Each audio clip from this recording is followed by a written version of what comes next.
Welcome to our exploration of the physics of the afterlife. We are visualizing the continuous ecology of existence through the lens of Deleuzian economics, mapping the dynamic relationship between the molar form, the solid geometry of our current reality, and the molecular, virtual field of energy that defines our transformation. To understand the mechanics of mortality, we must distinguish between two fundamental ways of viewing the divine. The molar view presents a bounded, personalized perspective on power, while the molecular view reveals an infinite, uncontainable matrix of capacity. Our dimensions of divinity shift radically depending on how we abstract them. Whether we view the divine as an anthropomorphic miracle worker or as an impersonal, infinite field of force, our underlying perception of reality changes entirely. It is helpful to realize that God is not a binary choice, but rather a sliding scale of abstraction.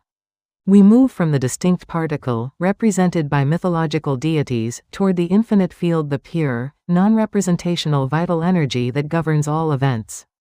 Existence operates within a dual structure, the actual and the virtual. The actual is the realm of the individuated, organic, I, with highly differentiated forms. In contrast, the virtual is the realm of non-organic life, a domain of pure, intensive capacity and idea-based multiplicity. Think of an individual life as a temporary assemblage of this intensive capacity.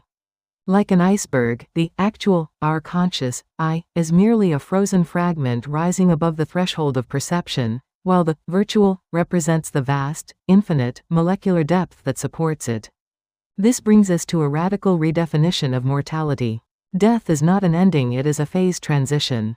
By returning to the realm of God, which is an infinite entity of vital energy, we simply shift from differentiated matter back into an idea-based multiplicity. All death is, in essence, double. It cancels the differentiation of the self to return us to the virtual. As Deleuze suggests, nothing is truly lost or destroyed. The complex structure of the I is simply unpacked back into unstructured potential. We must recognize that the actual and the virtual interact in a continuous, inevitable loop. The afterlife is not discontinuous from the world of the living. These two states form a single, unified ecology. Returning to the virtual is remarkably like merging with dark matter and dark energy.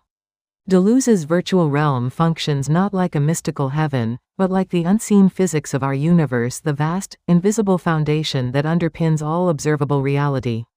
Here is the architectural blueprint of expressive materialism.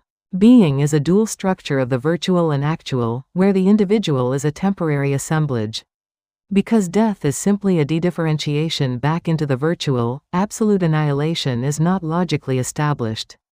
The afterlife is not a supernatural destination, but simply an expanded nature. Ultimately, there is no supernatural, only an expanded nature. The I does not vanish into a void, it returns to the infinite capacity of the field. Death, in this framework, is not a metaphysical mystery, it is simply physics.